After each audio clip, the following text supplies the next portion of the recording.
Miyoiba oina poklabanina hingnaba hotnabada angamba setnaraba matamni. Laira ina khunba anem awang khaibagi chatnaba leiba lamdamni. Aini heli nangna watli.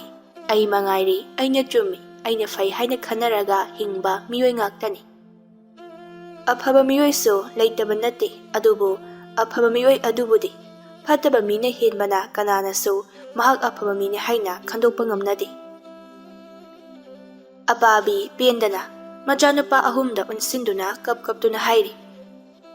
Achauba, yaima, atomba, nakoi imagi awabase udedako. Karigino, nakoi nasu yamna wakhan khantadriba sibo. Ababigi majanupa ahal samuna khumlai. Aikoisu kari haiduno khangdridima taurisi. Ababi sauna majanupa ahal da yingduna. Nakoi na thon mangata natro. Aduga haujina na chalase. Mimana dana lairibase. Masi uraga nakoi pilaba natro. Nakoi noktuna layo. Majanupa yaimana. Ima, haukre yare kadorage. Aduda sungangduna lairaga ichalase parakidro. Hai, taningdeni he. Nachalasigi ori pibamase. Nakoi na natro, ha. Nakoi na migi majadubu so omdrabadi thokidro ha. Tanjaduda jingure masamana ifafana mamana leiba adugi manakta changsilaktuna hairei. Chak lami, chak piyoba, chak jagi, ai chakaraino. Asi haiduna imungda muk changki matau aduda mama apabi thamoi kaini yengje. Macha singdo onsilaktuna. Nachalase, chak lamla mare. Imane, chak pijanaba amda tawrukigi. Nakhoisu thabak chakadabo irangani. Chak thiram lagi, charo rao. Mabung ahumdu tumin phamduna lei. Atomba tonon baduna hairei. Tajau, mangduna leibanadi ichalase pharoi.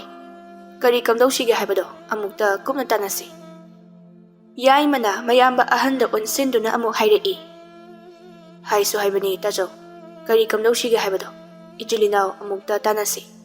Ichangi pibamase nomogi asum henjilei. Samu tawfam khangda phumbangnari wakhaladu kari tawni haiba mahak khanglamdi. Mamai adubo khubak ani aduna nanthaduna sor amuktang sangna hondoklaga khumlai. Maiba maibi ahaiba kaya matanari. Adubo hauju phawba oide. Phanba ngamba matasu thainadre. Sida karino ayin tawgodoribasibo. Tasau upai manatraga upai ma yengduna ichalase. Hanagumna lehindaba yadabani. Yaima tasau su khangini. Aisu ichalase karigi faningloi. Tondon bana ado tacho handak anauba amaiba khara thole haribasibu chumna jala. Karigumba maduna achumba oirabadi. Phajana mibu layengba haiba yaurabadi ichalase amute yinghalusi. Karai waidano adomba nangna haribasibo. Tacho awang leibaktani. Lapdi lapine awang leibak haibadudi. Tacho laplabasu ichanabu wakhan tarakani hairabadi tawba tabani. Phana lapsano ichangi damak ngamdaba karisu leite. Hoise chahana chanaba amukta tawrusi. Thabaksu amuk thenglani. Adugi wado horen numidang imaga phajana munane sanarasi. Asi hainaduna machimana ahumadu chak charaba matung thabak suba chatnakhirami. Somda apabi phi amotpa khara suduna leirami. Sumangda mina kaurakpadagi makhon adu tabla tholai. Rasina ichi apabi nachanupi Angaobi se ngawi khanglabadine mapani pangane koithok thohanbirakano. Phajin pusilaga thambi. Senaba ngamloidaba oiraganane kokhi hatokho. Kari kanabagino nachanupi Angaobi sibu yoklibasibo. Tharakliba khonda aduda apabi sauningduna. Rasi wagi wachumna ngang. Mi amada karama konsinagani haibase nasana khangjadabro. Hare ichegi watasidi aina lamba tabagi wanine. Icha sina kari soirambagino. Soiramlabasu miyoiba ma oibagi wa haiba malaidana. Chumna ngangu haibagi wani ichena haribase. Nachanupi asina aigi chanupa pakhang aduda punsiba haiduna koitan hektane. Icha ase nupani adusu pakhang. Adumanane tawbodo mina urabadi icha ase nupi phangkhidro. Nate aigi chanupa sibu magi nupani urabo. Rasi icha ase asumna hana tawramba nati. ꯑꯗꯨꯕꯨ ꯂꯥꯏꯕꯛ ꯊꯤꯕꯗꯒꯤ ꯑꯁꯨꯝꯅ ꯊꯣꯛꯈ꯭ꯔꯦ꯫ ꯏꯆꯥ ꯑꯁꯤꯅ ꯇꯧꯔꯤꯕꯁꯦ ꯇꯧꯅꯤꯡꯗꯨꯅ ꯇꯧꯕꯗꯤ ꯅꯠꯇꯦ꯫ ꯑꯩꯁꯨ ꯏꯆꯥ ꯑꯁꯦ ꯁꯦꯟꯅꯔꯤꯕꯅꯤ, ꯉꯥꯏꯍꯥꯛ ꯈꯛꯇꯅꯤ꯫ ꯑꯩꯅ ꯐꯤ ꯁꯨꯕ ꯆꯠꯂꯤꯉꯩꯗꯅꯤ꯫ ꯏꯆꯦꯁꯨ ꯁꯨꯃꯥꯏꯅ ꯇꯧꯅꯤꯗꯤ ꯀꯅꯥꯅ ꯈꯪꯒꯅꯤ? ꯁꯤ ꯊꯣꯛꯀꯅꯤ ꯍꯥꯏꯕꯁꯦ ꯍꯥꯟꯅ ꯈꯪꯒꯗꯕꯅꯤ ꯀꯔꯤꯅꯣ? ꯑꯉꯥꯎꯕꯤꯅꯕꯨ ꯀꯌꯥꯝ ꯆꯨꯠ ꯆꯥꯕ ꯊꯕꯛ ꯇꯧꯅꯤ ꯍꯥꯏꯒꯦ?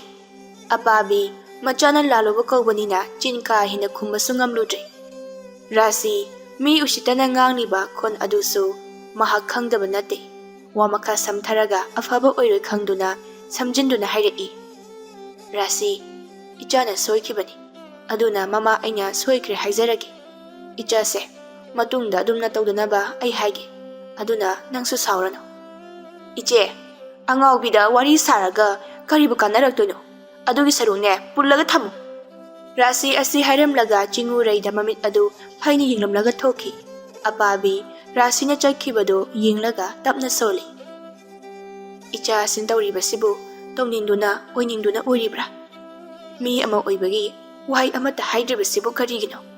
ꯑꯣꯟꯊꯣꯛꯄꯅꯤꯗ ꯃꯤꯁꯤꯡ ꯑꯁꯦ꯫ ꯌꯦꯡꯁꯤꯟꯕꯁꯨ ꯑꯣꯟꯊꯣꯛꯅ ꯂꯩꯈ꯭ꯔꯦ꯫ ꯐꯅ ꯍꯥꯏꯕꯤꯕꯗꯤ ꯑꯃꯠꯇ ꯍꯦꯛ ꯂꯩꯇꯦ꯫ ꯑꯄꯥꯕꯤ ꯃꯆꯥꯅꯨꯄꯤꯗ ꯑꯣꯟꯁꯤꯟꯗꯨꯅ ꯍꯥꯏꯖꯩ꯫ ꯏꯃꯥꯒꯤ ꯏꯕꯦꯝꯃ, ꯅꯪꯕꯨ ꯒ꯭ꯌꯥꯟ ꯈꯖꯤꯛꯇ ꯇꯥꯔꯣ ꯀꯩꯗꯧꯒꯦ? ꯏꯃꯥ ꯅꯪꯒꯤ ꯈꯟꯕꯗ ꯁꯤꯕ ꯉꯝꯂꯣꯏꯗꯧꯔꯤꯅꯦꯍꯦ꯫ ꯅꯪꯕꯨ ꯀꯔꯝꯕ ꯀꯥꯟꯗꯅꯣ ꯋꯥꯈꯜ ꯇꯥꯔꯛꯇꯨꯅ ꯍꯥꯟꯅꯒꯨꯝ ꯂꯩꯔꯛꯀꯗꯕꯁꯤꯕꯣ? ꯏꯃꯥ ꯅꯪꯒꯤ ꯈꯟꯕꯗ ꯌꯥꯝ ꯋꯥꯔꯦ꯫ ꯍꯌꯦꯡꯋꯥꯏ ꯏꯃꯥꯅ ꯂꯩꯈꯤꯗꯕ ꯊꯣꯛꯂꯕꯗꯤ ꯃꯤꯅꯣꯛ ꯃꯩꯁꯥ ꯃꯔꯛ ꯑꯁꯤꯗ ꯅꯨꯄꯤ ꯅꯪꯅ ꯀꯔꯤꯅꯣ ꯇꯧꯍꯧꯒꯗꯕ? ꯃꯆꯥ ꯑꯁꯤꯕꯨ ꯌꯦꯡꯗꯨꯅ ꯇꯥꯔꯛꯂꯤꯕ ꯃꯄꯤ ꯑꯗꯨꯕꯨ ꯐꯤꯖꯤꯅ ꯇꯩꯊꯣꯛꯆꯩ꯫ ꯆꯤꯡꯎꯔꯩꯗꯤ ꯋꯥꯈꯜ ꯇꯥꯕ ꯅꯠꯇꯦ꯫ ꯃꯃꯥꯅ ꯀꯞꯂꯤꯕꯗꯨ ꯎꯔꯒ ꯈꯨꯕꯥꯛ ꯈꯨꯔꯗꯨꯅ ꯍꯥꯏꯔꯛꯏ꯫ ꯑꯦ ꯅꯪ ꯀꯞꯄꯤꯔꯣ? ꯅꯪꯗꯤ ꯀꯞꯄꯒ ꯌꯥꯝ ꯍꯩꯅꯥ꯫ ꯀꯞꯄꯨ ꯀꯞꯄꯨ꯫ ꯀꯞꯄꯁꯦ ꯃꯁꯛ ꯌꯥꯝ ꯐꯖꯊꯣꯛꯄꯅꯤ꯫ ꯀꯞꯄꯨ ꯀꯞꯄꯨ꯫ ꯑꯁꯤ ꯍꯥꯏꯔꯝꯂꯒ ꯃꯥꯡꯒꯣꯟꯗꯥꯔꯤ ꯑꯗꯨꯗ ꯑꯃꯨꯛ ꯐꯝꯊꯗꯨꯅ ꯃꯈꯨꯠ ꯑꯗꯨ ꯊꯦꯛꯇꯨꯅ ꯅꯨꯃꯤꯠ ꯃꯁꯤꯡ ꯄꯥꯕꯒꯨꯝ ꯃꯨꯔꯨꯝ ꯃꯨꯔꯨꯝ ꯑꯃꯨꯛ ꯁꯣꯜꯂꯤ꯫ ꯑꯄꯥꯕꯤ ꯃꯆꯥꯅꯨꯄꯤ ꯑꯗꯨꯒꯤ ꯃꯅꯥꯛꯇ ꯆꯪꯁꯤꯟꯗꯨꯅ ꯃꯍꯥꯛꯁꯨ ꯇꯞꯅ ꯐꯝꯊꯩ꯫ ꯑꯗꯨꯒ ꯃꯆꯥꯅꯨꯄꯤꯗ ꯅꯨꯡꯁꯤꯅ ꯌꯦꯡꯗꯨꯅ ꯃꯁꯝ ꯑꯐꯥꯕ ꯑꯗꯨꯕꯨ ꯅꯥꯟꯊꯕꯤ꯫ ꯆꯤꯡꯎꯔꯩꯅ ꯀꯩꯅꯣ ꯁꯣꯛꯂꯛꯀꯅꯨꯋꯣ? ꯀꯩꯒꯤꯅꯣꯕ ꯅꯪ ꯑꯩꯉꯣꯟꯗ ꯍꯦꯛꯇ ꯁꯣꯛꯏꯁꯦ ꯍꯥ? ꯅꯪ ꯑꯩꯉꯣꯟꯗꯅꯦ ꯄꯪꯁꯣꯛꯇ ꯁꯣꯛꯄ ꯌꯥꯕ꯭ꯔꯣ? ꯆꯠꯂꯣ ꯑꯁꯥꯗ ꯂꯩꯔꯨꯆꯣ꯫ ꯑꯁꯤ ꯍꯥꯏꯗꯨꯅ ꯃꯃꯥꯏ ꯑꯗꯨ ꯂꯩꯊꯣꯛꯂꯒ ꯃꯈꯨꯠ ꯑꯗꯨ ꯃꯁꯤꯡ ꯊꯤꯗꯨꯅ ꯑꯃꯨꯛ ꯃꯨꯔꯨꯝ ꯃꯨꯔꯨꯝ ꯁꯣꯜꯂꯤ꯫ 1, 2, 3, 4 ꯑꯗꯨꯗꯤ ꯊꯥ 5 ꯈꯛ ꯉꯥꯏꯔꯦ꯫ ꯃꯊꯟꯇ ꯑꯃꯨꯛ ꯈꯨꯕꯥꯛꯀ ꯈꯨꯖꯩ ꯑꯗꯨꯒ ꯑꯃꯨꯛꯁꯨ ꯋꯥꯈꯜ ꯃꯊꯟꯇ ꯈꯜꯂꯤ꯫ ꯑꯄꯥꯕꯤꯅ ꯕꯦꯃꯥ, ꯑꯃꯒꯤ ꯃꯇꯨꯡ 2ꯅꯤꯅꯦ, ꯀꯔꯥꯏꯗꯒꯤ 4ꯅꯣ? ꯆꯤꯡꯎꯔꯩ ꯁꯥꯎꯅ ꯃꯃꯥꯗ ꯑꯣꯟꯁꯤꯟꯗꯨꯅ ꯀꯩꯅꯣ ꯍꯥ? ꯑꯩꯅ ꯍꯥꯏꯔꯤꯁꯦ ꯆꯨꯝꯃꯤꯅꯦ ꯑꯉꯥꯎꯕꯤ꯫ ꯅꯪꯅ ꯉꯥꯎꯔꯒ ꯑꯩꯅ ꯑꯆꯨꯝꯕ ꯍꯥꯏꯔꯤꯕꯁꯤꯕꯨ ꯂꯥꯜꯂꯤ ꯀꯥꯏꯅ? ꯅꯪ ꯅꯁꯝꯗꯣ ꯐꯣꯏꯌꯨꯔꯥ ꯍꯥ? ꯑꯄꯥꯕꯤ ꯃꯇꯧ ꯑꯗꯨꯗ ꯋꯥ ꯃꯈꯥ ꯍꯥꯏꯗꯧꯕ ꯇꯜꯂꯤ꯫ ꯅꯨꯃꯤꯗꯥꯡ ꯋꯥꯏꯔꯝ ꯑꯣꯏꯁꯤꯜꯂꯛꯄ ꯃꯇꯝ ꯑꯗꯨꯗ ꯃꯌꯥꯝꯕ ꯑꯍꯨꯝꯗꯨꯁꯨ ꯊꯕꯛ ꯆꯠꯂꯨꯕꯗꯒꯤ ꯍꯜꯂꯛꯂꯝꯃꯤ꯫ ꯃꯈꯣꯏ ꯑꯍꯨꯝ ꯃꯃꯥꯒꯤ ꯅꯥꯛꯇ ꯆꯥꯛꯈꯨꯝꯗ ꯆꯪꯂꯛꯂꯝꯃꯤ꯫ ꯑꯆꯧꯕꯅ ꯏꯃꯥ, ꯍꯩꯃꯥ, ꯏꯆꯥ ꯑꯍꯨꯝꯁꯨ ꯍꯜꯂꯛꯏꯗꯅ꯫ ꯏꯃꯥꯗꯤ ꯃꯈꯣꯟꯒ ꯑꯝꯇ ꯇꯥꯍꯧꯗ꯭ꯔꯦ꯫ ꯃꯈꯣꯏ ꯑꯍꯨꯝꯁꯨ ꯐꯥꯟ ꯑꯃꯃꯝꯗ ꯐꯝꯗꯨꯅ ꯌꯥꯏꯃꯅ ꯏꯃꯥ ꯊꯕꯛ ꯇꯧꯔꯝꯅꯤ ꯈꯪꯕꯒꯤ ꯀꯧꯔꯛꯇ꯭ꯔꯕ? ꯑꯗꯣ ꯀꯩ ꯏꯟꯁꯥꯡ ꯊꯣꯡꯉꯤꯅꯣ ꯏꯃꯥ? ꯉꯥꯇꯦ ꯉꯥꯅꯧꯁꯦ ꯑꯣꯏꯅ ꯊꯣꯡꯖꯤꯜꯂꯒꯦ ꯇꯧꯕꯅꯤ꯫ ꯉꯁꯥꯏꯅꯦ ꯅꯅꯦ ꯊꯕꯥꯅ ꯌꯣꯟꯕ ꯂꯥꯛꯑꯝꯃꯤ꯫ ꯑꯗꯨꯗ ꯏꯃꯥꯅ ꯂꯩꯍꯧꯔꯕ꯫ ꯏꯆꯥꯁꯤꯡꯁꯨ ꯑꯍꯥꯎꯕ ꯆꯥꯗꯕ ꯀꯨꯏꯔꯝꯃꯅꯤ ꯍꯥꯏꯗꯨꯅ꯫ ꯏꯁ, ꯑꯍꯥꯎꯕꯗꯨꯝ ꯆꯥꯔꯤꯕꯗꯨꯕꯨ? ꯏꯆꯥ ꯀꯧꯕꯅꯤꯅ ꯅꯨꯃꯤꯠ ꯈꯨꯗꯤꯡꯒꯤ ꯑꯍꯥꯎꯕ ꯄꯤꯖꯅꯤꯡꯉꯤꯅꯤ ꯏꯃꯥꯗꯤ꯫ ꯍꯣꯏꯁꯦ ꯃꯥ꯫ ꯇꯣꯟꯗꯣꯟꯕꯅ ꯏꯃꯥ, ꯏꯆꯜꯗꯤ? ꯃꯥꯒꯤ ꯀꯥꯗ ꯂꯩꯈꯤꯕꯅꯤ꯫ ꯑꯗꯨꯗꯤ ꯑꯩ ꯑꯝꯇ ꯆꯪꯉꯨꯒꯦ꯫ ꯍꯣꯏ ꯍꯣꯏ, ꯅꯆꯪꯒ ꯂꯩꯃꯤꯟꯅꯔꯨꯆꯣ꯫ ꯑꯃꯨꯛꯅꯦ ꯃꯥꯒꯤ ꯊꯣꯛꯄ ꯑꯃꯨꯛ ꯇꯧꯔꯝꯒꯗꯣꯔꯤꯕꯅꯤ꯫ ꯇꯣꯟꯗꯣꯟꯕ ꯃꯆꯟꯅꯨꯄꯤꯒꯤ ꯀꯥ ꯇꯝꯅ ꯂꯥꯛꯏ꯫ ꯇꯣꯟꯗꯣꯟꯕꯅ ꯊꯣꯡꯖꯤꯟꯗ ꯂꯦꯞꯇꯨꯅ ꯑꯩ ꯑꯃꯨꯛꯇ ꯆꯪꯖꯔꯛꯀꯦ, ꯌꯥꯒꯗ꯭ꯔꯣ? ꯍꯤꯞꯇꯨꯅ ꯂꯩꯔꯝꯕ ꯆꯤꯡꯎꯔꯩ ꯑꯗꯨ ꯐꯨꯛ ꯂꯥꯎꯅ ꯍꯧꯒꯠꯂꯛꯏ꯫ ꯇꯣꯟꯗꯣꯟꯕ ꯆꯪꯁꯤꯟꯗꯨꯅ ꯏꯆꯟꯕꯨ ꯍꯤꯞꯄꯝꯃꯤꯔꯣ? ꯆꯤꯡꯎꯔꯩ ꯀꯔꯤꯁꯨ ꯈꯨꯝꯗꯦ, ꯇꯨꯃꯤꯟꯅ ꯂꯩ꯫ ꯇꯣꯟꯗꯣꯟꯕ ꯃꯥꯒꯤ ꯐꯨꯔꯤꯠꯈꯥꯎ ꯑꯗꯨꯗꯒꯤ ꯉꯥꯃꯣꯛ ꯂꯧꯊꯣꯛꯇꯨꯅ ꯄꯤꯔꯛꯏ꯫ ꯁꯦꯁꯦ, ꯇꯥꯇꯣꯜꯅ ꯏꯆꯟ ꯉꯥꯃꯣꯛ ꯂꯩꯔꯛꯄꯅꯤ꯫ ꯆꯤꯡꯎꯔꯩ ꯉꯥꯃꯣꯛ ꯑꯗꯨ ꯐꯠ ꯃꯨꯟꯗꯨꯅ ꯃꯀꯨ ꯑꯗꯨ ꯈꯣꯛꯂꯒ ꯆꯥꯏ꯫ ꯆꯥꯔꯣ ꯆꯥꯔꯣ꯫ ꯆꯤꯡꯎꯔꯩ ꯊꯨꯅ ꯆꯥꯁꯤꯟꯕ ꯑꯗꯨꯗ ꯐꯨꯟꯗꯨꯅ ꯍꯥꯔꯛꯏ꯫ ꯇꯣꯟꯗꯣꯟꯕ ꯅꯥꯀꯟꯗ ꯂꯩꯔꯤꯕ ꯏꯁꯤꯡ ꯑꯗꯨ ꯂꯧꯗꯨꯅ ꯃꯆꯟꯕꯨ ꯄꯤꯊꯛꯏ꯫ ꯈꯔ ꯐꯔꯕꯣ? ꯇꯞꯅ ꯆꯥꯎꯅꯦ ꯅꯪꯕꯣ ꯆꯤꯡꯎꯔꯩ ꯀꯔꯤ ꯁꯨꯈꯨꯝꯗ ꯑꯗꯨꯃꯛ ꯃꯈꯥ ꯇꯥꯅ ꯆꯥꯏ ꯇꯣꯟꯗꯣꯟꯕ ꯃꯆꯟꯒꯤ ꯃꯇꯧ ꯑꯗꯨꯕꯨ ꯃꯨꯟꯅ ꯌꯦꯡꯉꯤ ꯃꯊꯃꯣꯏ ꯑꯗꯨꯗꯤ ꯄꯨꯕ ꯉꯝꯖꯗꯦ ꯀꯔꯝꯅꯗꯤ ꯈꯥꯡꯕ ꯉꯝꯂꯨꯅꯤ ꯅꯥꯏꯇꯣꯝ ꯁꯥꯠꯆꯕꯤ ꯃꯆꯜꯅꯤ ꯃꯕꯨꯡ ꯑꯍꯨꯝꯒꯤ ꯅꯥꯏꯇꯣꯝ ꯉꯥꯟꯕꯤ ꯊꯥꯖꯒꯨꯝꯕꯅꯤ ꯇꯣꯟꯗꯣꯟꯕꯅ ꯍꯦꯜꯂꯤ ꯃꯆꯟꯕꯨ ꯂꯨꯅ ꯇꯧꯕ ꯃꯕꯨꯡ ꯑꯅꯤꯅ ꯂꯨꯅ ꯅꯨꯡꯁꯤꯅ ꯇꯧꯕꯗꯒꯤꯗꯤ ꯉꯥꯎꯔꯕꯁꯨ ꯆꯤꯡꯎꯔꯩ ꯃꯤ ꯑꯇꯩꯒꯤ ꯋꯥ ꯇꯥꯗ꯭ꯔꯕꯁꯨ ꯃꯌꯥꯝꯕ ꯇꯣꯟꯗꯣꯟꯕ ꯑꯁꯤꯅ ꯍꯥꯏꯕ ꯋꯥꯗꯤ ꯈꯔ ꯑꯗꯨꯃꯛ ꯌꯥꯏ ꯇꯣꯟꯗꯣꯟꯕ ꯇꯞꯅ ꯃꯆꯟꯗ ꯌꯦꯡꯗꯨꯅ ꯍꯥꯏꯔꯛꯏ ꯏꯕꯨꯡꯒꯤ ꯏꯕꯦꯝꯃ ꯅꯪꯒꯤꯗꯃꯛ ꯇꯥꯇꯣ ꯂꯩꯔꯤ ꯇꯥꯇꯣꯅ ꯍꯤꯡꯂꯤꯕꯁꯦ ꯏꯆꯟꯒꯤꯗꯃꯛꯇꯅꯤ ꯇꯥꯇꯣꯅ ꯏꯆꯟꯕꯨ ꯐꯅꯕ ꯁꯣꯏꯗꯅ ꯂꯥꯌꯦꯡꯒꯅꯤ ꯏꯆꯟ ꯅꯥꯕ ꯊꯨꯅ ꯐꯔꯗꯧꯕꯅꯤ ꯏꯆꯟꯕꯨ ꯑꯃꯨꯛ ꯍꯟꯅ ꯋꯥꯍꯜꯂꯔꯣꯏ ꯆꯤꯡꯎꯔꯩꯅ ꯀꯩꯅꯣ ꯅꯪꯅ ꯑꯩꯉꯣꯟꯗ ꯃꯨꯟꯅ ꯌꯦꯡꯉꯤꯗꯣ ꯑꯩꯁꯦ ꯁꯛ ꯐꯖꯕꯒꯤꯔꯥ ꯇꯣꯟꯗꯣꯟꯕ ꯅꯣꯛꯐꯦꯠ ꯇꯧꯅ ꯐꯖꯕꯩꯅꯤ ꯑꯩꯒꯤ ꯏꯆꯟꯗꯤ ꯃꯁꯛ ꯌꯥꯝ ꯐꯖꯩ ꯇꯥꯏꯕꯪ ꯄꯥꯟꯕ ꯃꯤꯑꯣꯏꯂꯛ ꯑꯁꯤꯗ ꯑꯩꯒꯤ ꯏꯆꯟꯒꯨꯝ ꯐꯖꯕ ꯅꯤꯡꯊꯤꯖꯕ ꯃꯤꯗꯤ ꯅꯕꯨꯡꯅ ꯑꯃꯨꯛ ꯐꯥꯎꯕ ꯎꯔꯛꯇ꯭ꯔꯤ ꯌꯥꯝꯅ ꯒ꯭ꯌꯥꯟ ꯇꯥꯕ ꯃꯤꯑꯣꯏ ꯑꯃꯒꯨꯝ ꯆꯤꯡꯎꯔꯩ ꯃꯈꯥ ꯇꯥꯅ ꯍꯥꯏꯔꯛꯏ ꯑꯩꯁꯦ ꯀꯌꯥꯝ ꯐꯖꯒꯦ ꯍꯥꯏꯁꯦ ꯐꯖꯩꯌꯦ ꯇꯥꯏꯕꯪ ꯃꯤꯑꯣꯏꯕꯗꯒꯤ ꯍꯦꯟꯗꯣꯛꯇꯨꯅ ꯂꯥꯏꯔꯩꯄꯥꯛꯀꯤ ꯂꯩꯌꯥꯝ ꯃꯌꯥꯝꯗꯒꯤꯁꯨ ꯑꯩꯒꯤ ꯏꯆꯟꯅ ꯐꯖꯕ ꯍꯦꯜꯂꯤ ꯐꯖꯩ ꯅꯤꯡꯊꯤꯖꯩ ꯍꯥꯏꯅꯔꯤꯕ ꯂꯥꯏꯔꯦꯝꯕꯤꯁꯤꯗ ꯅꯠꯇꯅ ꯂꯥꯏꯔꯩꯄꯥꯛꯀꯤ ꯖꯒꯣꯏ ꯁꯥꯕꯤ ꯃꯌꯥꯝꯗꯒꯤꯁꯨ ꯑꯩꯒꯤ ꯏꯆꯟꯅ ꯄꯨꯡꯍꯦꯟ ꯍꯦꯜꯂꯤ ꯆꯤꯡꯎꯔꯩ ꯃꯌꯥꯝꯕ ꯑꯇꯣꯝꯕꯗ ꯑꯣꯟꯁꯤꯟꯗꯨꯅ ꯃꯈꯨꯠ ꯑꯗꯨ ꯊꯤꯜꯂꯒ ꯅꯣꯛꯂꯒ ꯍꯥꯏꯔꯛꯏ ꯅꯪꯒꯤꯁꯦ ꯑꯩꯕꯨ ꯄꯥꯝꯃꯤꯔꯣ ꯅꯪꯒꯤꯁꯦ ꯑꯩ ꯄꯥꯝꯕ ꯃꯥꯜꯂꯤ ꯑꯗꯨꯃꯥꯏꯅꯒ ꯇꯧꯅꯨꯍꯦ ꯑꯩꯒꯤꯗꯤꯅꯦ ꯄꯨꯟꯁꯤꯕ ꯂꯩꯔꯤ ꯑꯩꯒꯤꯗꯤ ꯄꯨꯟꯁꯤꯕ ꯅꯠꯇꯅ ꯀꯅꯥꯝꯇ ꯍꯟꯅ ꯌꯦꯡꯂꯔꯣꯏ ꯑꯗꯨꯅ ꯅꯪꯒꯤ ꯑꯃ ꯌꯦꯡꯖꯔꯣꯕ ꯇꯣꯟꯗꯣꯟꯕ ꯋꯥꯐꯝ ꯑꯗꯨꯗ ꯈꯪꯄ꯭ꯔꯦꯛ ꯍꯦꯛ ꯈꯪꯉꯤ ꯑꯗꯨꯒ ꯑꯁꯨꯝꯅ ꯍꯥꯏꯔꯛꯏ ꯅꯠꯇꯦ ꯅꯪꯁꯨ ꯑꯩꯒꯤ ꯏꯆꯜꯁꯦ ꯁ꯭ꯋꯥꯏ ꯂꯥꯎꯕ ꯋꯥ ꯌꯥꯝ ꯍꯥꯏ ꯃꯕꯨꯡ ꯑꯩꯉꯣꯟꯗꯕꯨ ꯍꯥꯏꯕ ꯌꯥꯗꯦꯒ ꯑꯝꯇ ꯈꯪꯗꯦ ꯃꯤ ꯃꯁꯦ ꯇꯟꯖꯥ ꯑꯗꯨꯗ ꯃꯃꯥꯅ ꯆꯥꯛ ꯂꯣꯏꯔꯦ ꯍꯥꯏꯗꯨꯅ ꯀꯧꯔꯛꯏ ꯑꯄꯥꯕꯤꯅ ꯑꯇꯣꯝꯕ ꯆꯥꯛ ꯂꯣꯏꯔꯦꯅꯦꯍꯦ ꯁꯥꯔꯤꯉꯩꯁꯤꯗꯅꯦ ꯆꯥꯅꯕ ꯇꯧꯔꯁꯤ ꯅꯆꯟꯅꯨꯄꯤꯁꯨ ꯀꯧꯕꯤꯔꯛꯑꯣ ꯍꯣꯏ ꯃꯥ ꯂꯥꯛꯑꯒꯦ ꯇꯣꯟꯗꯣꯟꯕ ꯃꯆꯟꯅꯨꯄꯤꯗ ꯑꯣꯟꯁꯤꯟꯗꯨꯅ ꯍꯥꯏꯔꯛꯏ ꯂꯥꯛꯑꯣ ꯏꯕꯨꯡꯉꯅꯦ ꯆꯥꯛ ꯆꯥꯅꯕ ꯇꯧꯔꯁꯤ ꯆꯤꯡꯎꯔꯩ ꯃꯕꯨꯡꯅ ꯄꯥꯏꯔꯤꯕ ꯃꯥꯒꯤ ꯃꯈꯨꯠ ꯑꯗꯨ ꯐꯠ ꯁꯠꯇꯣꯛꯇꯨꯅ ꯀꯩꯅꯣ ꯑꯩ ꯐꯥꯔꯤꯗꯣ ꯑꯩ ꯐꯥꯔꯒ ꯑꯩ ꯌꯣꯟꯊꯣꯛꯀꯦ ꯍꯥꯏꯔ ꯅꯠꯇꯤꯌꯦ ꯏꯆꯜ ꯂꯥꯛꯑꯣꯁꯦ ꯇꯥꯇꯣꯟꯒꯅꯦ ꯆꯥꯛ ꯆꯥꯅꯕ ꯇꯧꯔꯁꯤ ꯂꯥꯛꯑꯣ ꯃꯤ ꯑꯩꯒꯤ ꯆꯟꯗꯤꯅꯦ ꯃꯔꯝ ꯃꯣꯛꯄꯤꯅꯤ ꯇꯥꯇꯣꯟꯅ ꯍꯥꯏꯕ ꯏꯟꯕꯤꯅꯤ ꯃꯆꯟꯅꯨꯄꯤꯕꯨ ꯊꯦꯝꯗꯨꯅ ꯆꯥꯛꯈꯨꯝꯗ ꯄꯨꯁꯤꯜꯂꯛꯏ ꯑꯄꯥꯕꯤꯅ ꯂꯥꯛꯑꯣ ꯆꯥꯛ ꯆꯥꯅꯕ ꯇꯧꯔꯁꯤ ꯇꯣꯟꯗꯣꯟꯕꯅ ꯃꯆꯟꯒꯤ ꯃꯈꯨꯠ ꯑꯗꯨꯕꯨ ꯍꯥꯝꯕꯤꯗꯨꯅ ꯄꯨꯈꯝ ꯑꯃꯠꯇꯗ ꯄꯨꯟꯅ ꯆꯥꯃꯤꯟꯅꯔꯝꯃꯤ ꯆꯤꯡꯎꯔꯩ ꯆꯥꯛ ꯑꯗꯨ ꯕꯤꯔꯤ ꯕꯤꯔꯤ ꯅꯩꯔꯒ ꯃꯥꯒꯤ ꯊꯣꯛꯄꯝ ꯆꯥꯁꯤꯜꯂꯤ ꯈꯔ ꯆꯥꯔꯒ ꯃꯈꯨꯠ ꯑꯗꯨ ꯍꯥꯝꯕꯣꯏ ꯍꯥꯝꯗꯕꯣꯏ ꯑꯃꯨꯛ ꯊꯣꯛꯈꯤ ꯑꯄꯥꯕꯤꯅ ꯑꯇꯣꯝꯕ ꯅꯪꯕꯨ ꯆꯥꯛ ꯆꯥꯐꯝ ꯈꯪꯂꯤꯕ꯭ꯔꯣ ꯏꯃꯥ ꯑꯅꯧꯕ ꯑꯃ ꯁꯦꯝꯕꯤꯔꯛꯎ ꯍꯥꯏꯕ꯭ꯔꯣ ꯌꯥꯅꯤꯗ ꯏꯃꯥ ꯏꯆꯟꯅ ꯆꯥꯕꯕꯨ ꯀꯩꯗꯧꯏ ꯍꯥꯏꯒꯦ ꯅꯍꯥꯟ ꯃꯈꯩꯁꯨ ꯑꯗꯨꯝ ꯇꯧꯔꯤꯕꯗꯨꯅꯤ ꯑꯩ ꯀꯩꯁꯨ ꯈꯟꯗꯦꯗ ꯁꯥꯃꯨꯅ ꯑꯗꯣ ꯏꯃꯥ ꯑꯋꯥꯡ ꯈꯨꯟꯗ ꯃꯥꯏꯕ ꯃꯥꯏꯕꯤ ꯑꯅꯧꯕ ꯈꯔ ꯊꯣꯛꯂꯛꯏ ꯍꯥꯏꯕ ꯄꯥꯎ ꯑꯃ ꯇꯥꯏ ꯍꯥꯏꯗꯨꯅ ꯑꯇꯣꯝꯕꯅꯁꯨ ꯍꯥꯏ ꯑꯗꯨꯕꯨ ꯀꯌꯥꯃꯨꯛ ꯆꯨꯝꯕꯖꯥꯠꯅꯣ ꯏꯃꯥꯁꯨ ꯑꯗꯨꯝꯅ ꯇꯥꯏꯅꯦ ꯀꯗꯥꯏ ꯐꯥꯎꯕ ꯆꯨꯝꯕ ꯋꯥꯐꯝꯅꯣ ꯍꯥꯏꯕꯗꯤ ꯏꯃꯥꯁꯨ ꯈꯪꯗꯦ ꯊꯦꯡꯅꯗ꯭ꯔꯤꯕꯅꯤꯅ ꯑꯗꯨꯕꯨꯅꯦ ꯃꯤꯅ ꯅꯤꯝꯐꯨꯡ ꯍꯥꯏꯅꯕꯗꯗꯤ ꯆꯨꯝꯃꯤ ꯍꯥꯏꯅ ꯇꯥꯏꯗ ꯌꯥꯏꯃꯅ ꯑꯗꯨꯗꯤ ꯏꯃꯥ ꯑꯩꯈꯣꯏꯒꯤ ꯆꯠꯂꯁꯦ ꯑꯃꯨꯛꯇꯗꯨꯗ ꯄꯨꯗꯨꯅ ꯌꯦꯡꯊꯣꯛꯎꯁꯤꯔꯥ ꯑꯋꯥꯡ ꯈꯨꯟ ꯑꯗꯨꯗꯤ ꯂꯥꯞꯄꯤꯗ ꯑꯗꯨꯅ ꯆꯠꯀꯦ ꯍꯥꯏꯔꯕꯗꯤ ꯑꯌꯨꯛ ꯉꯟꯅ ꯍꯧꯗꯨꯅ ꯆꯠꯇ꯭ꯔꯕꯗꯤ ꯌꯥꯔꯣꯏ ꯁꯥꯃꯨꯅ ꯑꯗꯨꯗꯤ ꯏꯃꯥ ꯍꯌꯦꯡ ꯍꯦꯛꯇ ꯌꯥꯏꯃꯅꯤ ꯑꯇꯣꯝꯕꯒ ꯇꯧꯗꯨꯅ ꯑꯌꯨꯛ ꯉꯟꯅ ꯆꯠꯂꯁꯦ ꯄꯨꯔꯒ ꯆꯠꯂꯒꯦ ꯑꯩꯈꯣꯏ ꯑꯃꯨꯛ ꯅꯨꯃꯤꯗꯥꯡ ꯑꯣꯏꯗ꯭ꯔꯤꯉꯩ ꯍꯜꯂꯛꯅꯕ ꯇꯧꯒꯦ ꯑꯗꯨꯗ ꯅꯆꯜ ꯑꯁꯤꯒ ꯄꯨꯟꯅ ꯆꯠꯄꯗꯨꯕꯨ ꯅꯨꯡꯉꯥꯏꯒꯗ꯭ꯔꯣ ꯃꯥꯒꯤ ꯍꯧꯅꯕꯤ ꯂꯝꯕꯤ ꯆꯠꯄꯗ ꯑꯃꯨꯛ ꯐꯔꯛ ꯇꯥꯔꯛꯂꯕꯗꯤ ꯅꯈꯣꯏ ꯁꯦꯟꯅꯕ ꯋꯥꯅꯤꯅꯦ ꯏꯃꯥ ꯌꯥꯅꯤꯗ ꯃꯕꯨꯡ ꯑꯩꯈꯣꯏ ꯑꯍꯨꯝꯅ ꯏꯆꯟꯕꯨ ꯀꯨꯞꯅ ꯁꯦꯟꯅꯒꯅꯤ ꯃꯥꯅ ꯀꯩꯁꯨ ꯇꯧꯕ ꯉꯝꯂꯣꯏꯗ ꯍꯣꯏ ꯅꯆꯤꯟ ꯅꯅꯥꯎꯅꯦ ꯃꯨꯟꯅ ꯇꯥꯟꯅꯔꯣ ꯏꯃꯥꯒꯤꯗꯤ ꯁꯤꯅ ꯐꯩ ꯍꯥꯏꯕꯗꯣ ꯑꯗꯨꯝ ꯇꯧꯁꯤ ꯑꯁꯨꯝꯅ ꯅꯨꯃꯤꯠ ꯑꯗꯨꯃꯁꯨ ꯍꯧꯈ꯭ꯔꯦ ꯃꯊꯪꯒꯤ ꯅꯨꯃꯤꯠꯅꯤ ꯅꯣꯡ ꯐꯖꯅ ꯉꯥꯟꯗ꯭ꯔꯤꯉꯩ ꯑꯃꯝ ꯑꯉꯥꯟ ꯁꯤꯟꯅꯔꯛꯄ ꯃꯇꯥꯡ ꯑꯗꯨꯋꯥꯏꯗ ꯃꯆꯤꯟ ꯃꯅꯥꯎ ꯃꯈꯣꯏ ꯑꯍꯨꯝꯗꯨ ꯍꯧꯒꯠꯂꯤ ꯏꯔꯨ ꯃꯥꯏꯊꯖꯕ ꯂꯣꯏꯔꯗꯨꯅ ꯃꯃꯥꯕꯨ ꯍꯧꯗꯣꯛꯏ ꯌꯥꯏꯃꯅ ꯏꯃꯥ ꯍꯧꯒꯠꯂꯣꯁꯦ ꯀꯔꯤꯅꯣ ꯌꯥꯏꯃ ꯅꯣꯡ ꯐꯥꯎꯕ ꯅꯤꯡꯊꯤꯖꯅ ꯉꯥꯟꯗ꯭ꯔꯤ ꯀꯩꯗꯧꯔꯒꯦ ꯏꯃꯥ ꯏꯆꯜ ꯂꯥꯌꯦꯡꯕ ꯆꯠꯀꯅꯤ ꯍꯥꯏꯕꯗꯣ ꯀꯥꯎꯔꯕꯣ ꯑꯄꯥꯕꯤ ꯇꯨꯝꯂꯝꯕꯒ ꯋꯥꯈꯜ ꯑꯗꯨ ꯑꯣꯏꯔꯨꯗꯕꯅꯤ Majanupana hairappaduda ningsinglaktuna hairaki. Haima, imadi wakhanbu oirudre. Imasune hawalaklagi. Somdana Samuna Machan adubo themba sunya yaramde. Matau aduda oiroi khanduna manaunupa atoma bu kauraki. Atomba, imungdam to changola. Tondon masu somda makonya chatnaba sangari adubo taithogtuna leirambani. Mayamana kauribadu taduna. Hoitaso, lai. Yai mana. Atomba, iyama taithogpiram lagi. Ichando, themaga puthoro. Chasabi yaudabani. Hoitayai. Tondon mana thembadagi jingurai yaduna tholai. Apabina. Phazan chatluko ichasa. Nachalase mikup amata nakhoi thadokanu ama natraga ma adum lemina.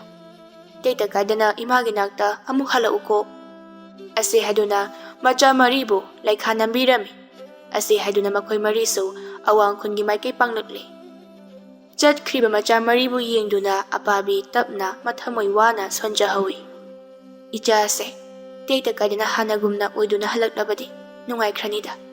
Isori bungo. Nahakpu aigi jagi oyu pibamase yengba ngamlibra. Aigi kari pamnai jabo asumna ohenbana. Mama aidi yengduna leiba ngamdre. Icha asibu amuktadi hanagumna no keduna irangang leijabado panghanbiyuba. Nakana maromdana asum leptana lakpana pung mapan tasilakpaduaida awang khun yauраklami. Yai mana mayamba ahanda hanglai. Tachaw, siro awang khun haibasibo. Si uduni. Aisu ahanbani. Mapam asida lakpa. Tondon mana as pungside. Ngasay akoina laiduna nongfaw fazana ngandringadagini. Lamse thazadana kharadum lapani adunani yari sinausa kanadi. Matam mangnabani. Maibara amaibira fazana layengba haiba mido thiraga amukta yenghanaba tawsi. Amukne yumhanba thengkini. Ima mathandani lehoribado. Machimana ani adusu hoi haiduna asumna sangari adubo thawzilai. Lambida lakpa ahan amada Samuna. Kura, kaigumamta hangjageba. Ahal adusu taraduna. Nupa macha kari hangge haibano. Kura, soida maibara maibira. Ahiba malay haiduna tazai. Adubu mamindi khangjadi. Ado kura na amuktang yumadu takpigera. O, handakta nongno tholokpani. Maiba sulay, maibi sulay. Adubune, maibi aduna hena haibani. Laifauga say, ontong na chungkraba. Maduda oina, nakoy tananingbado, tanaro. Samu harauna. Adudi kura mapamado amukta takpiyuba. Yengway bungo. Asida uriba lambi asay, asida chumna adumak chango. Ahan madane labu karalayni. Yum tarak triphawane adum chumna chatlo. Aduga pukriya masulayamgani. Pukri dugi nakandane, maite yumsa oiba yumama laybani, aduda adum chango. Kura, amai bidugi mingbu kari kaugi. Luwangnu kaubani, laysabini. Chahi kuntramuti suramba suyari. Mayum palaroi haiduna pandrabani. Nakoyna budi halamba yai. Oh, yam nungajere kura. Adude koi mo chacharukigi. Hoi, chathouro. Makoy ahum asum lakpana pukri adu yori, maduda tondon mana. Tachaw, tayay. Asida layriba yumase oidong mali. Hoine, tachaw, asise oiromdong mali. Ngasay ahal aduna hairakpado. Aduna haifay changduna hangusira. Samusu thongan aduda khamduna kumtharai. Manaw singda onsilaktuna. Nakoy, ngayhak layramuko, ay hanamukta hanglugi. Samuna asum changlakpada mangona phamduna layriba mi adubu ubada. Kanomta hangjageba. Mina wanganglakpatabaduda onthorai. Kana hangbibano. Yumasibu amaibi luwangnugi oirabra. Mani, kari takpigadaba. Oh, aise, amaibi luwangnudo amukta unajaningi. Lairagadi amukta unaba yagadra. Aine, amaibi luwangnu hairibado. Somna kari hainingmano hekta takpiyo. Oh, yam nungaijari. Isamak thengnajabase. Asi haduna mana lakpagi maram adu hairami luwangnuna. Oh, adudi ibong amukta kausinbiro. Aina ngamlabadi ijaladu phanaba honajagi. Samuna kausinduna makoy punna jangai. Aduga mangonda thariba kaunaphak aduda phamthai. Samuna, ima maibi, ijalasini aina haijabado. ꯑꯩ ꯑꯃꯨꯛꯇ ꯌꯦꯡꯖꯒꯦ ꯑꯁꯤ ꯍꯥꯏꯗꯨꯅ ꯆꯤꯡꯎꯔꯩꯒꯤ ꯈꯨꯗꯥꯡꯗ ꯄꯥꯏꯔꯛꯇꯨꯅ ꯃꯤꯍꯨꯟ ꯌꯦꯡꯒꯦ ꯇꯧꯏ ꯑꯁꯨꯝꯅ ꯈꯨꯗꯥꯡ ꯄꯥꯏꯔꯛꯄꯗꯨꯗ ꯆꯤꯡꯎꯔꯩ ꯈꯪꯂꯥꯎ ꯂꯧꯔꯛꯏ ꯂꯩꯔꯝꯂꯤꯕ ꯃꯌꯥꯝꯕꯁꯤꯡ ꯑꯃꯗꯤ ꯂꯨꯋꯥꯡꯅꯨ ꯐꯥꯎ ꯌꯥꯎꯅ ꯈꯪꯏ ꯂꯨꯋꯥꯡꯅꯨꯅ ꯏꯕꯨꯡ ꯏꯆꯜ ꯑꯁꯤꯒꯤ ꯃꯤꯡꯕꯨ ꯀꯔꯤ ꯀꯧꯒꯦ ꯆꯤꯡꯎꯔꯩ ꯀꯧꯏ ꯆꯤꯡꯎꯔꯩ ꯁꯦ ꯏꯆꯦꯅꯅꯦ ꯅꯪꯒꯤ ꯃꯤꯍꯨꯟꯁꯦ ꯑꯃꯨꯛꯇ ꯌꯦꯡꯒꯦ ꯆꯤꯡꯎꯔꯩꯅ ꯅꯪ ꯀꯅꯥꯅꯣ ꯅꯪ ꯑꯉꯥꯎꯕꯤꯔꯥ ꯑꯩꯁꯦ ꯐꯥꯒꯤꯔꯥ ꯍꯥ ꯅꯠꯇ꯭ꯔꯒꯅ ꯅꯪ ꯑꯩꯒꯤ ꯅꯨꯄꯥ ꯃꯨꯜꯂꯤꯔꯥ ꯅꯠꯇꯤꯌꯦ ꯃꯤꯍꯨꯟ ꯌꯦꯡꯂꯕꯗꯤ ꯅꯪꯒꯤ ꯑꯅꯥꯕꯁꯦ ꯐꯗꯣꯏꯅꯤ ꯑꯉꯥꯎꯕꯤ ꯅꯪꯅ ꯑꯩꯉꯣꯟꯗ ꯇꯧꯁꯤꯟꯅꯔꯤꯁꯦ ꯀꯔꯤꯒꯤꯅꯣ ꯅꯪꯅ ꯑꯩꯒꯤ ꯄꯨꯟꯁꯤꯕ ꯃꯨꯟꯗꯣꯏ ꯑꯣꯏꯔꯝꯒꯅꯤꯌꯦ ꯆꯠꯂꯣ ꯑꯩꯒꯤ ꯄꯨꯟꯁꯤꯕꯗꯤꯅꯦ ꯑꯩ ꯈꯛꯇꯒꯤꯅꯤ ꯅꯪ ꯁꯤꯒꯦꯔꯥ ꯁꯥꯃꯨꯅ ꯏꯆꯟ ꯑꯗꯨꯃꯥꯏꯅ ꯍꯥꯏꯒꯅꯨꯅꯦ ꯐꯠꯇꯤꯌꯦ ꯃꯍꯥꯛ ꯑꯁꯦ ꯅꯪꯕꯨ ꯋꯥꯈꯜ ꯂꯥꯛꯅꯕ ꯂꯥꯌꯦꯡꯕꯤꯗꯣꯏꯅꯤ ꯅꯪꯁꯨ ꯑꯩꯒꯤ ꯄꯨꯟꯁꯤꯕ ꯐꯥꯅꯕ ꯂꯥꯛꯄ ꯁꯣꯏꯗꯅ ꯑꯣꯏꯔꯝꯒꯅꯤꯌꯦ ꯅꯈꯣꯏ ꯌꯥꯝ ꯐꯠꯇꯕ ꯃꯤ ꯉꯥꯛꯇꯅꯤ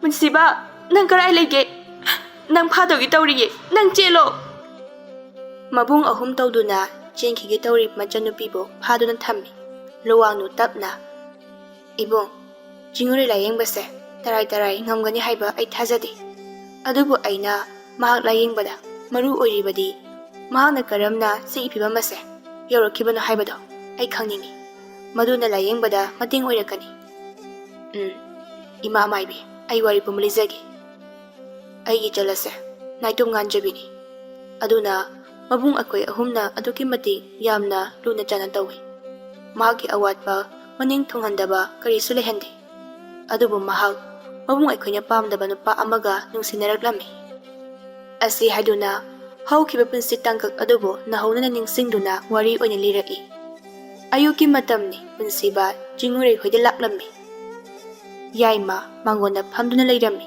ꯄꯨꯟꯁꯤꯕ ꯆꯪꯂꯛꯄꯗꯨ ꯎꯕꯗ ꯌꯥꯏꯃꯅ ꯄꯨꯟꯁꯤꯕ ꯀꯔꯤ ꯂꯩꯔꯦ ꯇꯌꯥꯏ ꯑꯩ ꯁꯟꯁꯤꯡꯁꯦ ꯁꯦꯟꯅꯕ ꯂꯥꯛꯆꯕꯅꯤ ꯀꯅꯥꯗ ꯍꯥꯟꯅ ꯍꯥꯏꯒꯦ ꯅꯪꯅ ꯍꯦꯛꯇ ꯂꯥꯛꯏꯕꯁꯤꯕꯣ ꯇꯥ ꯁꯥꯃꯨꯗ ꯍꯥꯏꯈꯤꯕꯅꯤ ꯉꯔꯥꯡ ꯇꯥ ꯁꯥꯃꯨꯅꯁꯨ ꯉꯁꯤꯗꯒꯤ ꯂꯥꯛꯎ ꯍꯥꯏꯔꯛꯏ ꯑꯣ ꯑꯁꯤ ꯍꯥꯏꯗꯨꯅ ꯏꯃꯨꯡꯂꯣꯝꯗ ꯑꯣꯟꯁꯤꯜꯂꯒ ꯃꯌꯥꯝꯕꯕꯨ ꯀꯧꯏ ꯇꯥꯆꯧ ꯁꯥꯃꯨ ꯊꯣꯛꯂꯛꯇꯨꯅ ꯀꯩꯗꯧꯔꯒꯦ ꯌꯥꯏꯃ ꯄꯨꯟꯁꯤꯕꯁꯤꯕꯨ ꯇꯥꯆꯧꯅ ꯊꯕꯛ ꯇꯧꯅꯕ ꯍꯥꯏꯔꯨꯕ꯭ꯔꯣ ꯁꯥꯃꯨ ꯁꯨꯃꯥꯡꯗ ꯂꯦꯞꯇꯨꯅ ꯂꯩꯔꯤꯕ ꯄꯨꯟꯁꯤꯕꯗ ꯑꯣꯟꯁꯤꯟꯗꯨꯅ ꯑꯣ ꯄꯨꯟꯁꯤꯕ ꯅꯪ ꯂꯥꯛꯑꯕ꯭ꯔꯥ ꯍꯣꯏ ꯇꯥ ꯁꯥꯃꯨ ꯇꯨ ꯑꯁꯤꯗ ꯂꯩꯔꯤꯕ ꯁꯟꯁꯤꯡꯁꯤꯅꯤ ꯑꯗꯨꯕꯨ ꯁꯟ ꯄꯨꯊꯣꯛꯄꯗꯤ ꯃꯤ ꯑꯇꯣꯞꯄꯅ ꯑꯌꯨꯛ ꯉꯟꯅ ꯁꯟ ꯁꯦꯡꯕꯁꯤꯡꯅ ꯄꯨꯊꯣꯛꯄꯅꯤ ꯅꯪꯒꯤ ꯍꯥꯏꯕꯕꯨ ꯁꯟ ꯑꯁꯦ ꯃꯁꯥ ꯅꯥꯟꯅ ꯊꯝꯕ ꯑꯗꯨꯒ ꯃꯐꯝ ꯑꯁꯤꯁꯨ ꯁꯦꯡꯗꯣꯛꯄ ꯃꯊꯤꯒꯗꯣ ꯅꯥꯟꯅ ꯁꯦꯡꯗꯣꯛꯂꯒ ꯇꯔꯨ ꯇꯅꯥꯟꯅ ꯊꯝꯕ ꯃꯆꯤꯟꯖꯥꯛ ꯃꯇꯝ ꯆꯥꯅ ꯄꯤꯖꯕ ꯈꯪꯉꯅꯤꯀꯣ ꯍꯣꯏ ꯇꯥ ꯁꯥꯃꯨ ꯆꯠꯂꯣ ꯅꯊꯧ ꯇꯧꯔꯨꯔꯣ ꯑꯗꯨꯒ ꯍꯌꯦꯡꯗꯒꯤꯗꯤ ꯁꯤꯗꯒꯤ ꯈꯔ ꯉꯟꯅ ꯂꯥꯛꯎ ꯑꯗꯨꯒꯅꯦ ꯅꯨꯃꯤꯗꯥꯡ ꯋꯥꯏꯔꯝꯒꯤ ꯃꯆꯤꯟꯖꯥꯛ ꯄꯤꯖꯔꯝꯂꯒ ꯑꯃꯨꯛ ꯍꯜꯂꯨ ꯑꯗꯨꯒꯅꯦ ꯅꯨꯡꯊꯤꯟ ꯅꯨꯃꯤꯠ ꯌꯨꯡꯈꯠꯂꯛꯄ ꯑꯗꯨꯋꯥꯏꯗ ꯆꯥꯛ ꯆꯥꯕ ꯆꯠꯂꯨꯕ ꯌꯥꯅꯤ ꯄꯨꯡꯈꯥꯏꯃꯨꯛꯇꯤ ꯄꯨꯟꯁꯤꯕ ꯈꯪꯂꯅꯤ ꯍꯥꯏꯕꯒꯨꯝ ꯃꯀꯣꯛ ꯑꯗꯨ ꯅꯣꯝꯃꯤ ꯅꯨꯃꯤꯠ ꯑꯁꯤꯗꯒꯤ ꯄꯨꯟꯁꯤꯕ ꯆꯤꯡꯎꯔꯩ ꯍꯣꯏꯗ ꯊꯕꯛ ꯁꯨꯕ ꯑꯗꯨꯝ ꯂꯥꯛꯂꯝꯃꯤ ꯆꯤꯡꯎꯔꯩꯒ ꯄꯨꯟꯁꯤꯕꯒꯗꯤ ꯍꯥꯟꯅꯗꯒꯤ ꯍꯧꯅ ꯅꯨꯡꯁꯤꯅꯔꯝꯃꯤ ꯑꯗꯨꯕꯨ ꯃꯊꯤꯗꯤ ꯐꯣꯡꯂꯝꯗꯦ ꯑꯗꯨꯕꯨ ꯃꯕꯨꯡ ꯑꯍꯜ ꯁꯥꯃꯨ ꯑꯃꯗꯤ ꯃꯕꯨꯡ ꯌꯥꯏꯃꯗꯤ ꯄꯨꯟꯁꯤꯕ ꯑꯁꯤꯕꯨ ꯊꯕꯛ ꯁꯨꯕ ꯃꯤꯅꯤ ꯍꯥꯏꯗꯨꯅ ꯑꯗꯨꯃꯛ ꯆꯩ ꯊꯥꯡꯗꯨꯅ ꯇꯧꯔꯝꯃꯤ ꯈꯔ ꯐꯔꯤꯕ ꯍꯥꯏꯕꯕꯨ ꯃꯕꯨꯡ ꯑꯇꯣꯝꯕ ꯃꯁꯤ ꯈꯛꯇꯅꯤ ꯄꯨꯟꯁꯤꯕ ꯊꯕꯛ ꯂꯣꯏꯕ ꯌꯥꯕ ꯂꯣꯏꯁꯤꯟꯗꯨꯅ ꯋꯥꯔꯛꯄꯒꯤ ꯉꯥꯏꯍꯥꯛ ꯐꯝꯗꯨꯅ ꯂꯩ ꯇꯥꯟ ꯆꯥꯅ ꯁꯥꯃꯨ ꯂꯥꯛꯇꯨꯅ ꯀꯩꯗꯧꯔꯦ ꯄꯨꯟꯁꯤꯕ ꯐꯝꯗꯨꯅ ꯂꯩꯔꯕꯗꯤ ꯇꯥ ꯁꯥꯃꯨ ꯋꯥꯗꯨꯅ ꯉꯥꯏꯍꯥꯛ ꯄꯣꯊꯥꯔꯝꯃꯅꯤ ꯃꯤꯅꯥꯏꯕꯨ ꯋꯥꯕ ꯈꯪꯕ꯭ꯔꯣ ꯁꯦꯜ ꯂꯧꯔꯝꯗꯥꯏꯗꯗꯤ ꯍꯦꯟꯅ ꯄꯤꯔꯛꯅꯕ ꯇꯧꯁꯤꯟꯅꯅꯤꯡꯉꯦ ꯏꯕꯣ ꯅꯈꯣꯏꯁꯦ ꯁꯨꯅ ꯁꯨꯅꯤꯡꯗ꯭ꯔꯤꯕ ꯁꯦꯜꯗꯤ ꯆꯣꯞꯄꯤꯅꯦ ꯇꯥ ꯁꯥꯃꯨ ꯑꯩ ꯉꯁꯥꯏꯗꯒꯤ ꯊꯕꯛ ꯂꯦꯞꯇꯅ ꯁꯨꯏ ꯍꯧꯖꯤꯛ ꯈꯛꯇ ꯋꯥꯔꯦ ꯍꯥꯏꯗꯨꯅ ꯉꯥꯏꯍꯥꯛ ꯄꯣꯊꯥꯖꯔꯝꯃꯅꯤ ꯌꯥꯅꯤ ꯑꯩ ꯃꯈꯥ ꯇꯧꯖꯒꯦ ꯃꯇꯥꯡ ꯑꯗꯨꯗ ꯌꯥꯏꯃ ꯆꯪꯁꯤꯜꯂꯛꯇꯨꯅ ꯀꯩꯗꯧꯔꯦ ꯇꯥꯆꯧ ꯃꯤꯅꯥꯏ ꯑꯁꯦ ꯋꯥꯔꯦꯌꯦ ꯐꯝꯗꯨꯅ ꯂꯩꯔꯝꯕꯗꯨꯒꯤꯅꯤ ꯌꯥꯏꯃ ꯌꯥꯝ ꯎꯁꯤꯠꯇꯅ ꯍꯥꯏꯔꯛꯏ ꯃꯤꯅꯥꯏ ꯃꯥꯅ ꯄꯣꯊꯥꯕꯒꯁꯨ ꯄꯥꯝꯂꯤꯕ ꯑꯣꯏ ꯁꯦꯟꯗꯣ ꯄꯥꯝꯂꯕꯗꯤꯅꯦ ꯊꯕꯛꯇꯣ ꯐꯖꯅ ꯁꯨꯅꯦ ꯅꯈꯣꯏꯁꯦ ꯃꯤꯅꯥꯏꯅꯤ ꯃꯁꯦ ꯅꯁꯥꯅ ꯍꯦꯛ ꯀꯥꯎꯊꯣꯛꯄꯒꯨꯝ ꯇꯧꯏꯅꯦ ꯑꯗꯨꯛ ꯎꯁꯤꯠꯇꯅ ꯍꯥꯏꯔꯤꯕ ꯋꯥꯗꯨ ꯄꯨꯟꯁꯤꯕ ꯈꯨꯝꯅꯨꯗꯦ ꯃꯔꯨ ꯂꯨꯞꯅ ꯂꯩ ꯌꯥꯏꯃꯅ ꯃꯊꯪꯒꯅꯦ ꯑꯃꯨꯛ ꯄꯣꯊꯥꯕ ꯊꯦꯡꯅꯔꯕꯗꯤ ꯍꯟꯗꯛ ꯊꯥꯒꯤ ꯈꯨꯠꯁꯨꯃꯟ ꯑꯃꯠꯇ ꯄꯤꯔꯣꯏ ꯃꯗꯨ ꯈꯪꯅ ꯆꯠꯂꯨ Asi hairamlaga machu manau anidu chatkhre. Phunsiba wakhanda asumna khanjahawi. Onthoknasu tonkhredako. Lairab haibase tonbase. Kayagi matik tonkrabano. Aigisu ima ipa haibaduma leijaramlabadi. Aise asumnadi waramloiko. Mina jai thanglibasisu ngangnamloiko. Phunsiba mana hena khanjilubagi wa natti. Leitaba lairaba kanagi awabadi wata padaba mina khangloido. Ai ware hairabasu nangidamak ai leiri haina kananasu chongthokpirakti. Ai isagidi ai ese natana kanasu leitabagum. Ware nare haiba matamda thongna fana kana thorakti. Aina nungaibu uragana nangidamakta ai leiri aibu ningsingdabra haina hektamak mahaiba. Masibu miyoiba ama oibagi machatla.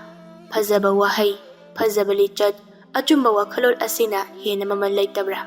Masi pumba sena lui khanba. Mi amagi punsibu karisu leitana laubra. Punsiba mahaki mama mapa animag anaba amadagi layima ngamdana siki. Naidom tahauraba punsibana ngamna buhaiduna apang mathabak suba hauraki. Adobo makogi kul asidi anamana lairaba ngakta leibana kahina thabak suninga leiramdi. Atopa leibakta chatuna suruba natrabadi thabak thiba yamna warami. Maram asina chingureiga nungsinarabasu ikaiba pumba tungoinaramlaga chingurei hoida thabak suba laibani. Nongmagi numit amadani punsiba thabak khara thena laklami.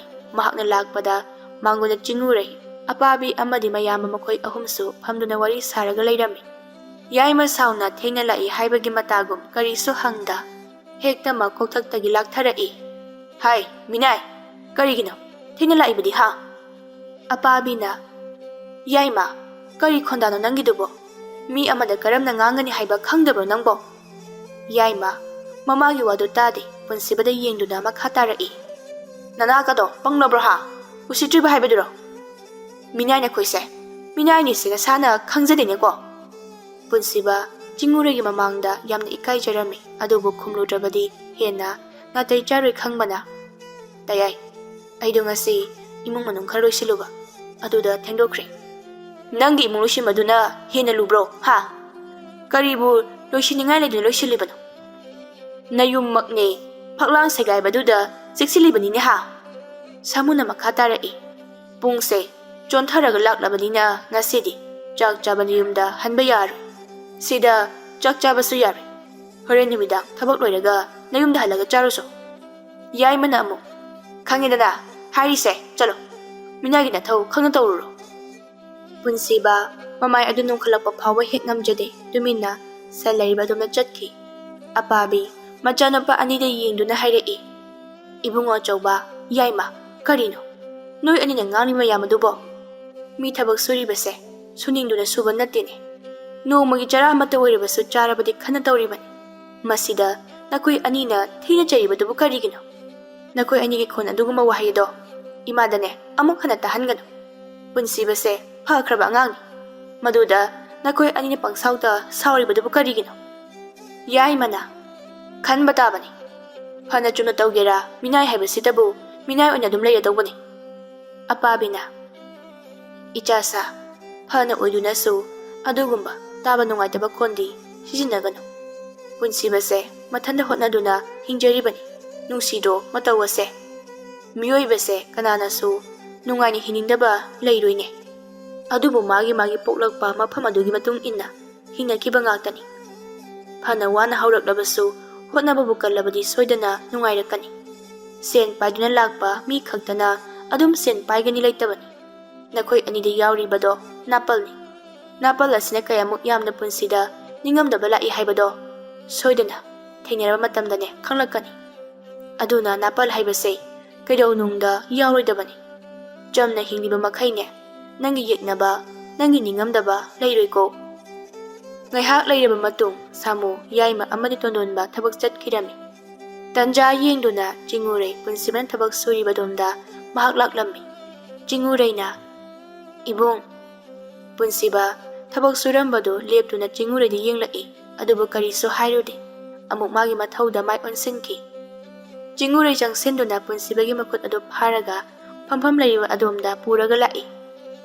Kaino nang tawribasibo amuk ne ता समूह उखरगा लाना लौखिनी हो कनामता लेतिये से सिदा फमो नंगी मरई सिदे अदो कदौरगे नंगना आई सिदा पुरईसे थबक तसम सुरगा लेरगे हारिब्रो नसागी सुखलो पुंसीबा नोकनिंगना नोकलगा हाइरई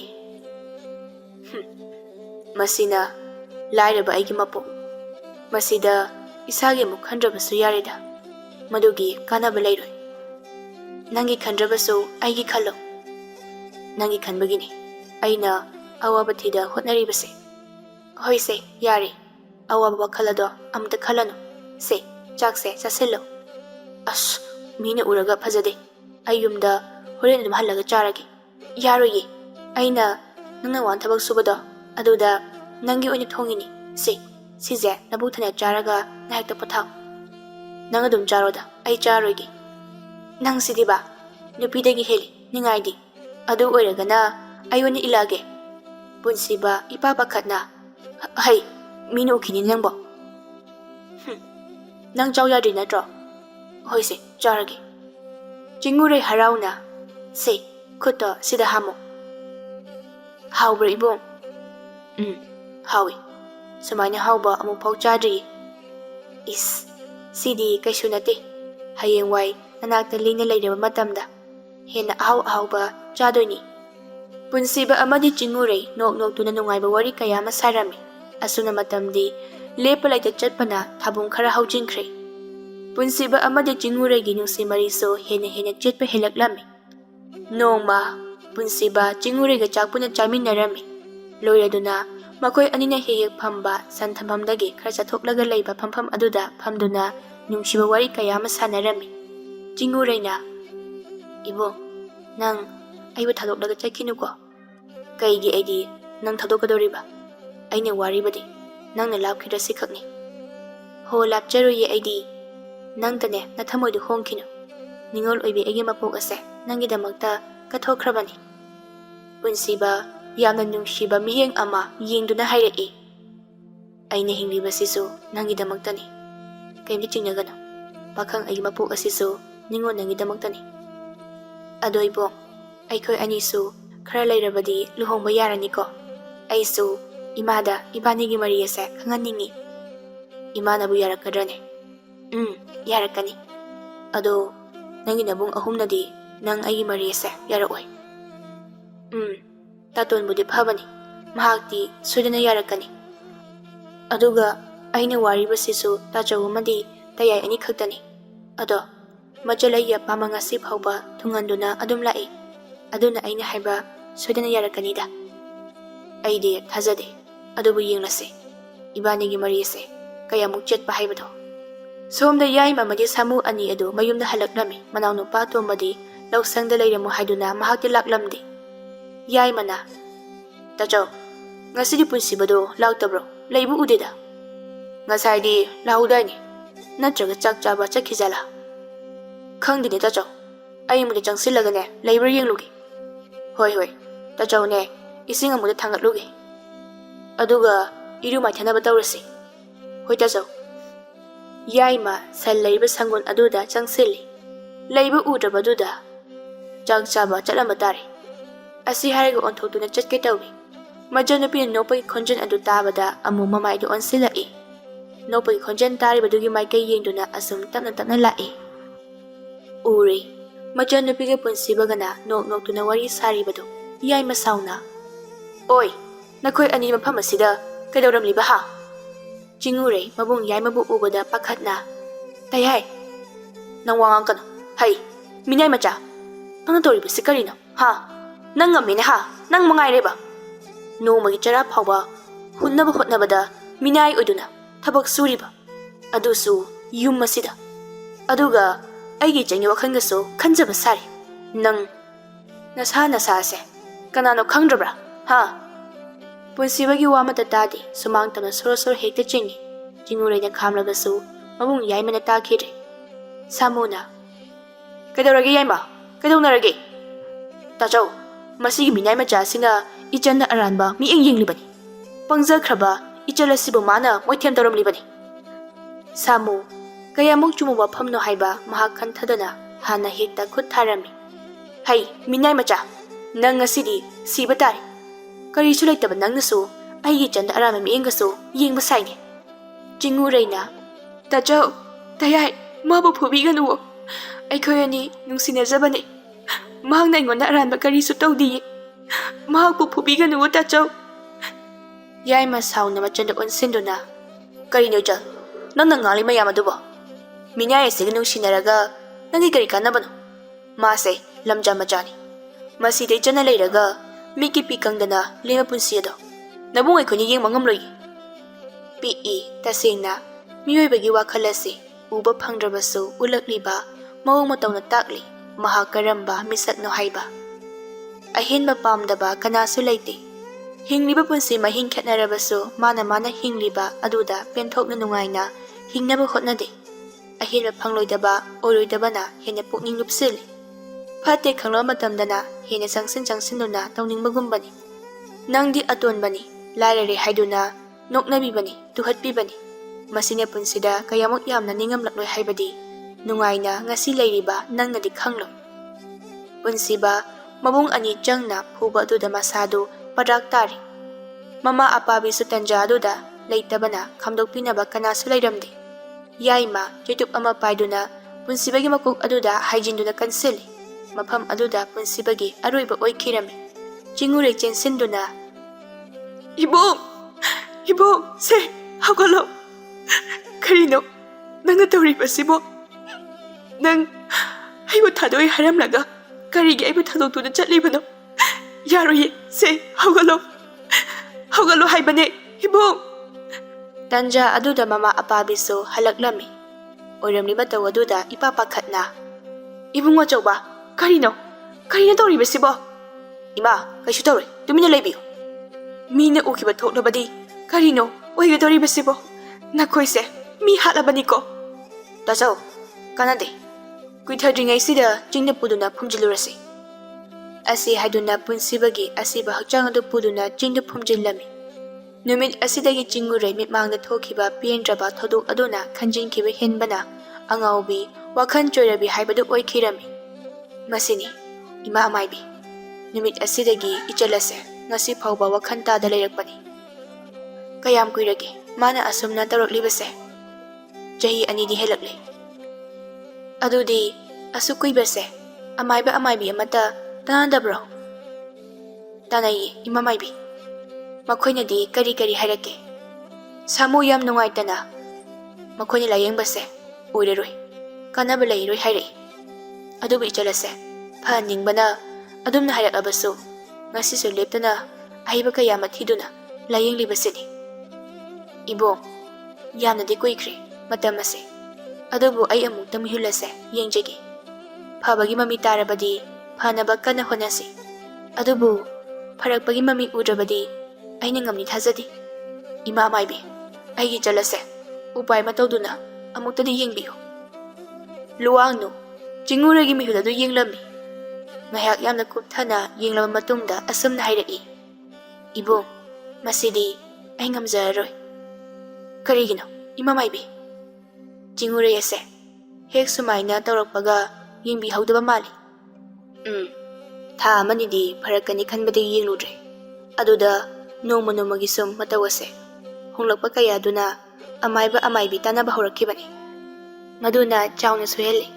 Ngalingi mata maduda yang bihawrabadi, sige piba mase, yawramlay. Aduba hawjiti, layi magi matam hendokre. Ima amaybi, upay mata layiroydra. Ibong, sidi, ay upay layiroy. Samu, yay ma amadi tondon ba yam na wazarami. Luwang no makatarai. Ibong, masidi pukjen pikba, lari na kunba kaiba, ay mangayri kanba, napan jawba, madugi asoybani. Napal haiba sinapun sida kaya mukyam ningam daba o hinbagi haiba do, haujiti kanglum lagani. Hana larabu oirabaso, ama na amabo sagot bigadabani. Aseng manung shiba, tamoy nigi maragda, larabaduna mari adubo tadat pangamla. Yasin na duna, panaba karito sige hay na tanaram labadi, piba mase, yawramloy. Samu amadi yayma haujiktada wakan tarak pagum, luwang nung mamangdaso ikay papawzarami. Upay layta, mayum may kay panglaklami. Asum na, Napanuwanglubana machanupi adubu layengba ngamda lagi wayel oina angawbi oiduna nungaifam khangda wana lienkhirami.